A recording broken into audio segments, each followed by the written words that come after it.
Bom, então vamos agora começar de verdade com o nosso curso de equações diferenciais. Então, o primeiro passo é pensar o que são e como classificá-las, tá? Então, o que são as equações diferenciais? Pense o seguinte, quando a gente tem uma equação algébrica, o que a gente procura?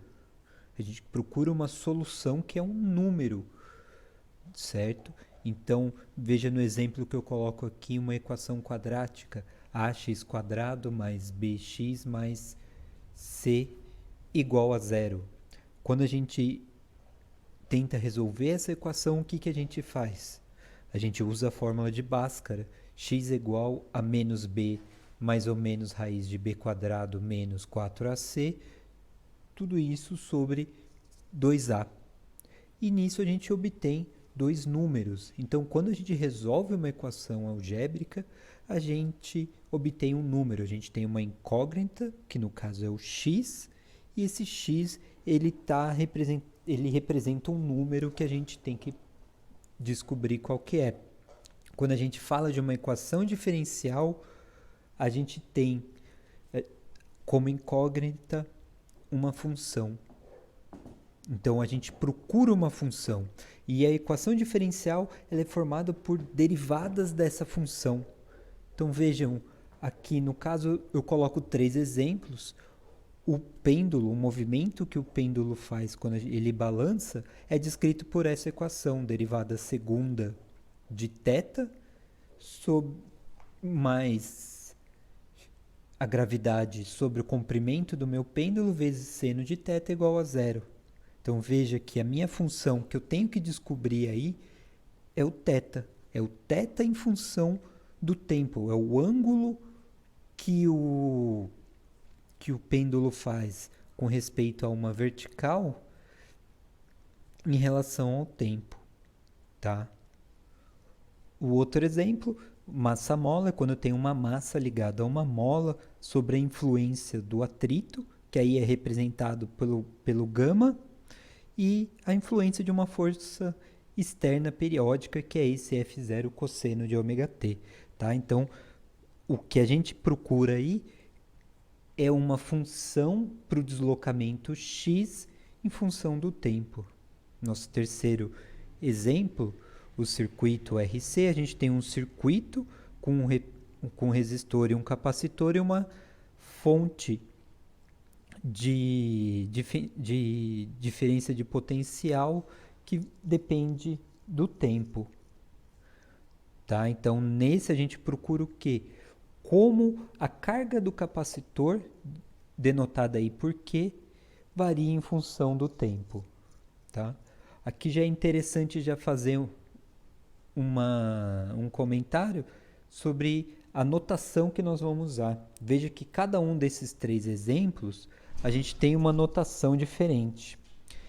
Então, no pêndulo, a gente usa para a derivada dt, para a massa-mola a gente usa os pontinhos, e para o circuito RC a gente tem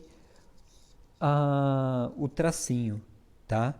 Então, a primeira é mais utilizada nos livros, mas ela fica muito carregada. As duas últimas a gente também vê bastante.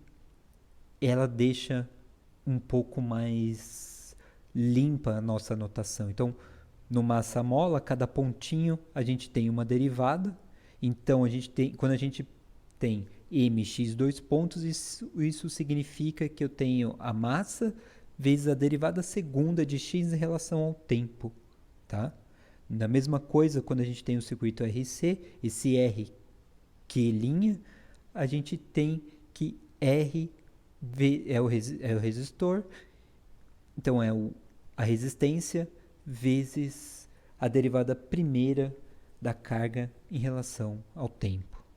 Tá joia? Então são três notações diferentes que nós vamos usar. Então agora que a gente já sabe o que é uma equação diferencial, vamos ver como classificar. Tá? Elas podem ser classificadas de três formas, quanto ao tipo, a ordem e a linearidade. Quanto ao tipo, ela pode ser ordinária ou pode ser parcial. uma equação diferencial ordinária, as suas funções dependem somente de uma variável. Então, veja, quando a gente tem ali o massa-mola, a gente tem a nossa função x, e a nossa função x ela depende somente do tempo. Tá? Então, geralmente, essas equações ordinárias a gente pode escrever como uma função de t, x, x', x2' e assim por diante, igual a zero. Tá? Nosso curso a gente vai falar somente das equações diferenciais ordinárias. Tá? Mas a gente tem também as equações parciais, tá? Que são funções que dependem mais de uma variável. Então, para quem já fez ou está fazendo funções de duas variáveis, vocês vão ver equações diferenciais parciais, né? Derivadas parciais. Então, como exemplo aqui, eu coloquei uma equação de onda que descreve a propagação de uma onda. Muito importante quando a gente vai ver, por exemplo, as equações de Maxwell.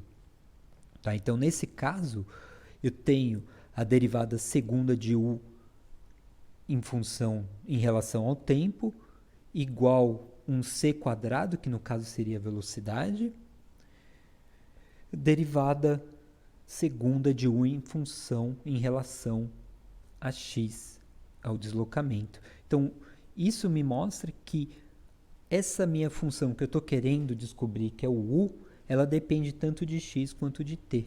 Então, aqui a gente tem uma equação diferencial parcial. Tá? A classificação em respeito à ordem me fala qual que é a maior derivada presente ali na minha equação.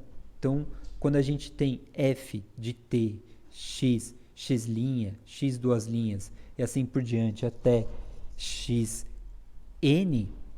esse n me dá a ordem da minha equação. Então, veja aí o exemplo do resistor, né, do circuito RC. A gente tem Q'. Então, o Q só tem uma derivada. O outro Q não tem nenhuma. Então, essa equação é uma equação diferencial de primeira ordem. Veja embaixo, agora no caso do massa-mola, a gente tem mx, dois pontos, mais kx igual a zero. Esse caso, o que a gente tem? A gente tem que a maior derivada é a derivada segunda de mx dois pontos. Então, aqui a gente tem uma equação diferencial de segunda ordem. Na equação, as equações parciais também podem ser classificadas como pela ordem. Aqui a gente tem uma derivada segunda em relação ao tempo e uma derivada segunda em relação a x, ao espaço. Então, ela é uma equação parcial de segunda ordem em relação ao tempo e de segunda ordem em relação ao espaço. O próximo ponto é sobre a linearidade. Eu acho que é a parte mais difícil dessa classificação, tá? Então, ela pode ser classificada como linear e como não linear, tá? Então, quando a equação diferencial ela é linear, as incógnitas e suas derivadas aparecem de forma linear na equação. Quando eu falo linear, vocês lembrem um pouco a questão de combinação linear lá de álgebra, tá? Então vai tá representada aí por essa equação. Então, quando uma equação diferencial ela é linear, ela tem a forma de a0 de t y mais a1 de t dy dt mais a2 de t dt2y dt2 e assim por diante até a ordem n. Tá? Então veja que esses meus coeficientes eles podem depender do tempo, mas não podem depender da minha variável, da minha incógnita, da minha função.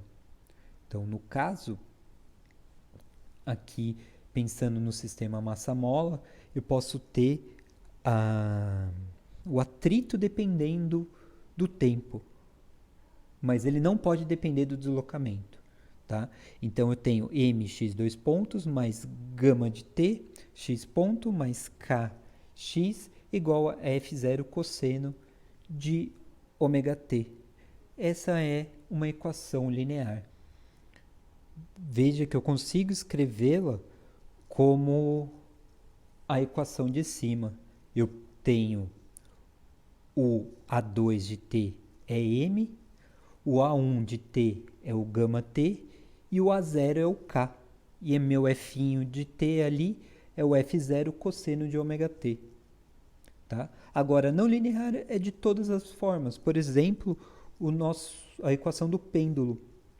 A equação do pêndulo, eu tenho aí a minha incógnita, que é θ, dentro de uma função seno. Então, veja que o meu A0 depende de θ. Tá? Meu A2, no caso aí, seria 1, e eu tenho a derivada segunda em relação a θ, mais uma função que depende de θ. Se fosse seno de t, não tinha problema nenhum, mas é seno de θ. Tá? Mais para frente a gente vai ver de linearizar essa equação para poder resolver. Tá? Então, com isso a gente fecha essa parte de o que são equações diferenciais e como classificá-las.